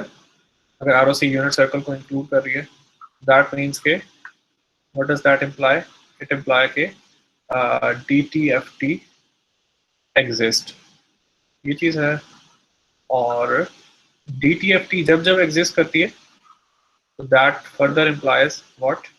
इट इम्प्लाइज के सिस्टम इज स्टेबल, क्योंकि स्टेबिलिटी के लिए व्हाट वाज द कंडीशन कि जो भी आपका सीक्वेंस है उसकी जो एब्सोल्यूट वैल्यूज हैं उनका infinite sum, it should be less than infinity, it should be finite. तो DTFT की एग्जिस्टेंस के लिए भी यही कंडीशन है। जो स्टेबिलिटी की कंडीशन है वही कंडीशन जो है वो आपके पास स्टेबिलिटी के लिए है। तो व्हेनेवर योर आरओसी, जो जी ट्रांसफॉर्म का आरओसी है, it includes the unit circle, that means के DTFT exist, that also tells us के that particular sequence is stable. In general अगर हम किसी सीक्वेंस की बात कर रहे हो तो सीक्वेंस की स्टेबिलिटी यानी कि हमें इतना कोई, आप कह लें कि प्लीज नहीं करती है, यानी we do not get lot of happiness to get to know कि एक सीक्वेंस स्टेबल है। लेकिन जब आप कहें कि जो भी मेरा x ऑफ n था या जो भी मेरा सीक्वेंस था h ऑफ n, तो that was actually the impulse response of an LTI system, then you get lot of happiness. फिर आप कहते हैं कि जी ओके, अगर मेरा h ऑफ n जो है इफ इट इज स्टेबल, तो दैट मीन्स के the system I have designed is good. ठीक है, तो ये हो गया। और अब हम ये जो भी हमारे पास एग्जांपल गिवन है, तो इसके लिए हम वही फिर से पॉसिबिलिटीज बनाने की कोशिश करते हैं और फिर कॉजेलिटी स्टेबिलिटी की बात हम लोग करते हैं। तो हमारे पास कुछ जीरोस हैं जिनको मेंशन ना भी करें तो दैट्स ओके। एक जीरो हाफ पे है, एक पोल हाफ पे है और एक पोल जो है वो -2 पे है। तो अब इस पर्टिकुलर सिचुएशन में जो आपके पास पॉसिबल आरओसीज हैं जो बन सकते हैं वो आप बनाएं। एक तो अगर आप राइट साइडेड सीक्वेंस अज्यूम करेंगे तो जो आपका आउटर मोस्ट पोल है, आउटर मोस्ट पोल कौन सा है, -2 पे, तो माइनस से आपने रिसीव नहीं होना। आउटर मोस्ट पोल का मतलब है कि जिस पोल की मैग्नीट्यूड जो है वो सबसे ज्यादा है, ठीक है। तो एक पोल हाफ पे था, उसकी मैग्नीट्यूड लें, दूसरा पोल जो है वो -2 पे था, तो किसका मैग्नीट्यूड ज्यादा है, दिस वन, ठीक है। तो आउटर मोस्ट पोल ये बन रहा है और उससे बाहर बाहर आप ले लें, तो ये एक पॉसिबल आरओसी है जब आप कह रहे हैं कि my x of n is right sided. फिर दूसरी पॉसिबिलिटी क्या है, दूसरी पॉसिबिलिटी -2 पे है और फिर हाफ पे है। दूसरी पॉसिबिलिटी ये है कि आप लेफ्ट साइडेड जो एक्स ऑफ एन है वो एज्यूम कर लें। लेफ्ट साइडेड के लिए क्या करना होगा, इनर मोस्ट, इनर मोस्ट कौन से वाला है, इस वन जो हाफ रेडियस पे है। तो इनर मोस्ट पोल की रेडियस का सर्कल बनाएं, उससे अंदर अंदर आपके पास आरओसी है। And then there is a third possibility as well, ठीक है। ये पहली पॉसिबिलिटी है, दूसरी पॉसिबिलिटी है, and then there is a third possibility. क्योंकि दो पोल्स हैं, यानी कि जो भी एक्स ऑफ जी है उसका जो डिनोमिनेटर है वो सेकंड ऑर्डर है, तो हाफ है और फिर -2 है। आप एक स्मॉल सर्कल बनाएं और एक बड़ा सर्कल, जो बड़ा जो पोल है उसके रेडियस का हो, then in between whatever you have that is your ROC. ये किस तरह का एक्स ऑफ एन होगा, that would be a two sided x of n. अगर आप इनवर्स जी ट्रांसफॉर्म कंप्यूट करके एक्स ऑफ एन का एक्सप्रेशन लिखें तो अब क्या सिचुएशन बन रही है। एक तो हमने ये देख लिया कि for this fictitious pole zero plot आपके पास कितने पॉसिबल आरओसीज बन सकते हैं, तो देयर आर 3 पॉसिबल आरओसीज। और फिर अगली चीज इनकी कॉजेलिटी वगैरह के बारे में हम डिस्कशन करें कि, और फिर स्टेबिलिटी के बारे में डिस्कशन करें। अब जो पहली पॉसिबिलिटी है वहां पे देखें, आरओसी जो है it is extending outward from the outer most pole, ठीक है। और यूनिट सर्कल कहाँ पे आ रहा है, डेफिनेटली यानी कि रेडियस 2 से तो कम ही है उसका रेडियस, तो ये आपके पास यूनिट सर्कल है। पहले वाले केस में unit circle is not included, तो ये जो भी एक्स ऑफ एन बनेगा जब आप इनवर्स जी ट्रांसफॉर्म लेंगे तो उसके बारे में आपको क्या पता चल रहा है, इट इज अनस्टेबल और कॉजल है कि नहीं, क्योंकि राइट साइडेड सीक्वेंस है, ठीक है, तो दैट मीन्स के सिस्टम इज कॉजल। अब जो दूसरी पॉसिबिलिटी है उसमें क्या हो रहा है कि जो आपके पास आरओसी जो है it is extending inwards from the inner most pole, ठीक है, और जो यूनिट सर्कल है वो यहाँ पे ही बन रहा है, तो इस केस में भी unit circle is not included. तो यूनिट सर्कल इंक्लूडेड नहीं है तो सिस्टम इज अनस्टेबल। और लेफ्ट साइडेड सीक्वेंस है, दैट मीन्स के एन की नेगेटिव इंडिसेस के लिए इसके सैंपल एग्जिस्ट करते हैं। तो वंस अगेन वंस अगेन तो नहीं, पिछले वाला केस कॉजल था तो ये केस हमारे पास नॉन कॉजल है। और फिर third case which is a two sided sequence, तो इस केस में क्या मामला हो रहा है कि यूनिट सर्कल कहाँ पे आ रहा है, unit circle will be somewhere here, इनके इट हैज बिकम मेसी। ये जो डायग्राम है इट्स नॉट वेरी ब्यूटीफुल और एलिगेंट, लेकिन आई एज्यूम के आपको नजर आ जाएगा आपके यूनिट सर्कल कहाँ पे है। तो it includes the unit circle. तो this particular x of n जब आप इनवर्स जी ट्रांसफॉर्म के जरिए कंप्यूट करेंगे तो it turns out to be stable. What about causality, it's a two sided sequence, तो इसके एन की नेगेटिव वैल्यूज के लिए भी सैंपल्स एग्जिस्ट करते हैं, तो that's why this particular system is non causal. तो इन शॉर्ट क्या है कि there is a black box system, ठीक है। ब्लैक बॉक्स सिस्टम है जिसका कोई भी इम्पल्स रिस्पॉन्स होगा उसके कॉरेस्पॉन्डिंग जो जी ट्रांसफॉर्म होगी एच ऑफ जी, वो भी हमें कम्प्लीटली पता नहीं है लेकिन इट इज़ पार्शली स्पेसिफाइड, ठीक है। तो वो एच ऑफ जी, उस एच ऑफ जी को अगर हम लिखना चाहें तो वो हम थोड़ा सा लिख भी सकते हैं। इस तरह का एच ऑफ जी था फॉर दिस पर्टिकुलर सिस्टम कि उसमें there were 2 zeros at origin, z into z, and then there were two poles, z minus half z plus 2. तो ये आपके पास h of z था बस, तो it seems to be completely specified, ठीक है। तो हाँ, ये पर्टिकुलर h of z था जिसके लिए पोल जीरो स्केच हमने बनाया है, और यानी अगर हम इस पर्टिकुलर h of z के लिए इनवर्स z ट्रांसफॉर्म अगर हम कंप्यूट करें तो there are different possibilities for h of n। मुख्तलिफ तरह के h of n बन सकते हैं डिपेंडिंग अपॉन के आप कौन सा ROC जो है वो स्पेसिफाई करें। तो डिफरेंट ROC जब आप स्पेसिफाई करेंगे तो डिफरेंट h of n आपको मिलेंगे। तो उनमें से कुछ h of n जो है वो कॉजल होंगे, स्टेबल नहीं होंगे, कुछ स्टेबल होंगे, कॉजल नहीं होंगे, कुछ होंगे जो शायद कॉजल स्टेबल दोनों हो। We need to be kind of careful पता चलाने के लिए कि what is that we have, किस तरह की स्पेक्स हमारे पास हैं और हम चाह क्या रहे हैं इनके, what do we want to infer. Okay, so with that we are done with this part of discussion। तो हम अगली चीज पे हम मूव करना चाह रहे हैं which is inverse Z transform। तो यहाँ पे inverse Z transform के बारे में there is discussion in this paragraph which says के inverse Z transform का जो सबसे proper way है to compute it's using this theorem जो यहाँ पे mentioned है, Cauchy integral theorem। I'm not able to highlight it। तो there is a theorem ठीक है in the literature, यानी कि कुछ एडवांस टेक्स्ट बुक्स हैं उनमें ये थ्योरम मौजूद है which is Cauchy integral theorem। So you can utilize this theorem to systematically and properly compute the inverse Z transform for a given Z transform। तो Z transform की जो आप कह लें कि जो actual utilization है DSP में वो आगे जाके आएगी। जैसे हम मल्टी रेट DSP शुरू करेंगे वहाँ पे आप देखेंगे कि Z transform के एक्सप्रेशंस यूज करके हम अपने डेसीमेटर या इंटरपोलेटर सिस्टम कैसे बना रहे हैं, ऐसे सिस्टम जिनका जो आपके सीक्वेंसेस का सैम्पलिंग रेट कम या ज़्यादा कर रहे हो। मकसद ये है कि Z ट्रांसफॉर्म की यूटिलाइजेशन DSP में आगे जाके नजर आएगी। अभी हम सिर्फ और सिर्फ Z ट्रांसफॉर्म को मास्टर करना चाह रहे हैं। पहले हमने Z ट्रांसफॉर्म कंप्यूट करना सीखा, फिर हमने उसकी ROC को समझने की कोशिश की, ROC की कुछ प्रॉपर्टीज की, फिर हमने कुछ स्मॉल क्वालिटेटिव पजल्स जो हैं वो सॉल्व किए to gain some fluency in this topic. अब हम इनवर्स Z ट्रांसफॉर्म डिस्कस करना चाह रहे हैं। अभी 1-2 मिनट हम इसको डिस्कस कर रहे हैं, उसके बाद ऑनवर्ड जो नेक्स्ट लेक्चर है हमारा नेक्स्ट ट्यूसडे को, उसमें हम इस डिस्कशन को आगे यानी लेके चलेंगे।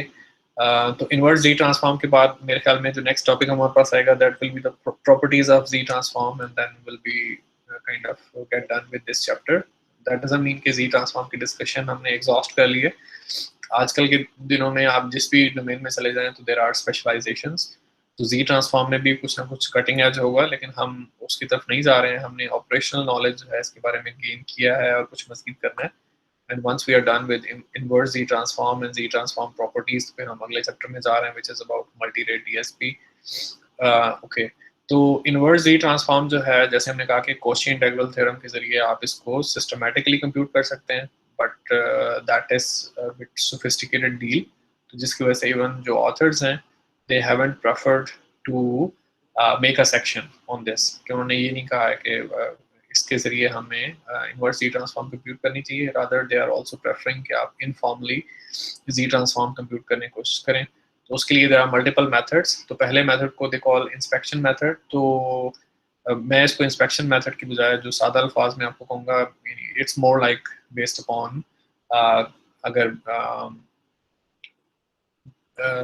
या तो हम इसको क्रैमिंग कह सकते हैं, लेकिन क्रैमिंग मींस के आपने याद करना है तो may be it's not a suitable word. तो फिर आप ये कह सकते हैं कि जैसे इन्होंने यहाँ पे अपनी लैंग्वेज यूज़ की है कि it's like you become more and more familiar with the topic, और आप जो है वो चीज़ों को रिकॉग्नाइज करना शुरू कर देते हैं जो इंपॉर्टेंट फार्मूलाज हैं। तो इट्स काइंड ऑफ ये कि आपने कुछ एक्सप्रेशन सिंपल याद कर लिए और उसके बाद जो है by looking at some expression आपको लगता है कि ये तो फलां यानी कि एक्सप्रेशन है which I have gone through before। तो जैसे अभी यहाँ पे इक्वेशन 335 और 336 में जो एक्सप्रेशंस आपको नजर आ रहे हैं तो ये वो एक्सप्रेशंस हैं, we have gone through them।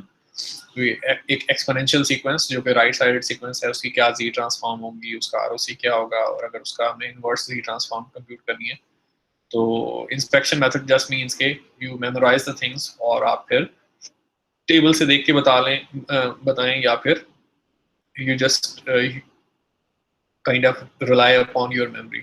तो inspection method में there is nothing much for us.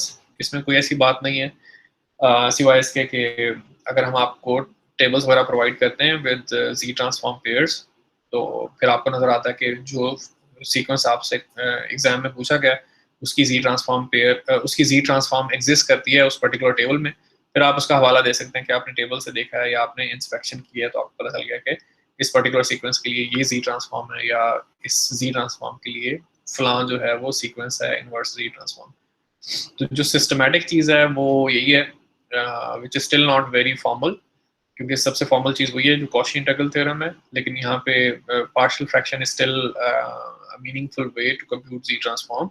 तो पार्शियल फ्रैक्शन कहाँ पे वैलिड होगी, कौन सी सिचुएशंस में वैलिड होगी? उन सिचुएशंस में जब आपके पास जो x of z है it's a rational function. Rational function का मतलब है कि न्यूमरेटर में भी पॉलिनोमियल है, डिनोमिनेटर में भी आपके पास पॉलिनोमियल है, यानी न्यूमरेटर के पॉलिनोमियल्स में जीरोस हैं जो रूट्स हैं और डिनोमिनेटर पॉलिनोमियल के जो रूट्स हैं दे आर पोल्स।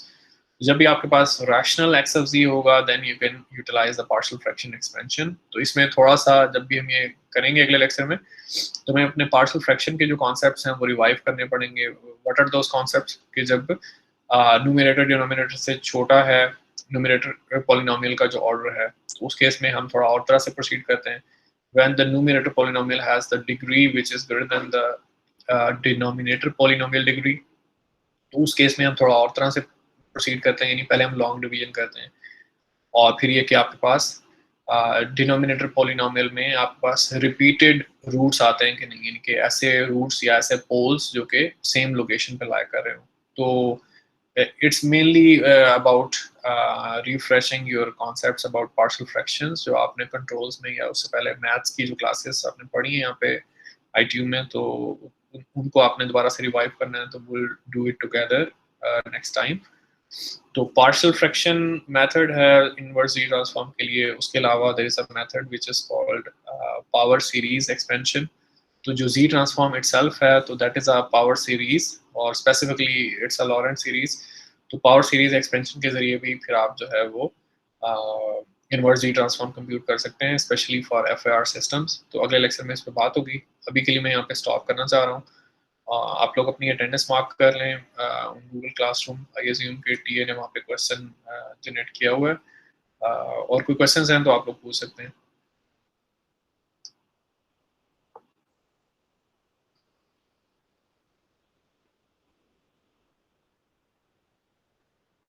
Okay, तो खामोशी है, तो दैट मीन्स के there are no questions for whatever reason. लेकिन आई अज्यूम कि आप लोगों को सब सुनाई दिया है जो कुछ भी हमने डिस्कशन किया है। तो अगर क्वेश्चंस नहीं है तो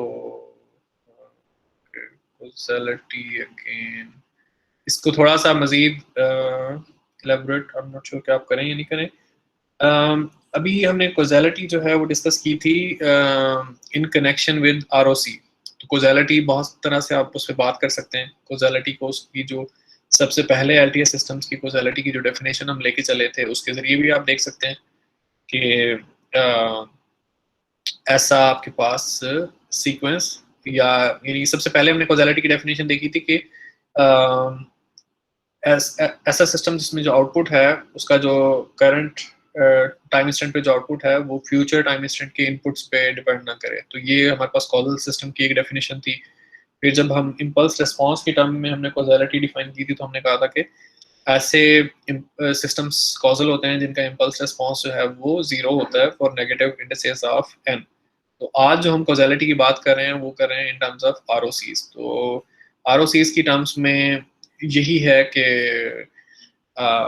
it's not really something related to ROC, क्योंकि ROC को अगर आप देखें कि वो रिंग है या अगर वो डिस्क है या इनर आउटर मोस्ट पोल से बाहर एक्सटेंड कर रहा है तो उससे कॉजेलिटी आपको पता नहीं चलेगी। वो रफली इसी तरह पता चलेगी कि आप ये पता चलाएं कि जो आपका सीक्वेंस है वो राइट साइडेड है कि नहीं। तो अगर राइट साइडेड सीक्वेंस होगा तो दैट मीन्स कि आपका जो सिस्टम है वो कॉजल है, क्योंकि दैट मीन्स कि आपका जो सीक्वेंस है that is the impulse response of a system जिसमें नेगेटिव टाइम इंडिसेस पे कोई सैंपल्स नहीं है। और अगर आपका सीक्वेंस जो है या आपका जो इम्पल्स रेस्पॉन्स है, if it is two sided और if it is left sided, तो उस केस में जो आपका सिस्टम है it will be non causal. तो आरओसी से डायरेक्टली हमें नहीं पता चल रहा है, लेकिन इनडायरेक्टली पता चल रहा है, क्योंकि राइट साइडेड सीक्वेंस के लिए आरओसी और होगा, लेफ्ट साइडेड के लिए और होगा, और टू साइडेड के लिए और होगा। जब भी आपका आरओसी रिंग होगा तो दैट मीन्स के टू साइडेड सीक्वेंस है, तो रिंग आरओसी के लिए सिस्टम नॉन कॉजल है। और जब आपका आरओसी जो है वो एक डिस्क होगा, ठीक है, यानी कि इनर मोस्ट पोल के अंदर, जो सर्कल के अंदर जो कवर्ड आरओसी है, शेडेड आरओसी, तो उस केस में भी आपका जो सिस्टम है वो नॉन कॉजल होगा, क्योंकि जो सीक्वेंस है तो दैट इज लेफ्ट साइडेड। तो राइट साइडेड के लिए कॉजल है, लेफ्ट साइडेड टू साइडेड के लिए नॉन कॉजल है। तो वो हाँ, आरओसी की शेप देख के आपको पता चल सकता है। रिंग आरओसी के लिए नॉन कॉजल सिस्टम डिक्लेयर कर देंगे, डिस्क आरओसी के लिए भी नॉन कॉजल डिक्लेयर कर देंगे। सिर्फ राइट साइडेड जब आउटर मोस्ट पोल के बाहर का जो शेडेड रीजन है उस केस में आप कॉजल जो है वो डिक्लेयर करेंगे। कोई और question? Okay, there is no question, तो that is the end of it. और हम फिर अगले लेक्चर में दोबारा असेंबल होंगे नेक्स्ट ट्यूसडे एट 12। अल्लाह हाफिज़।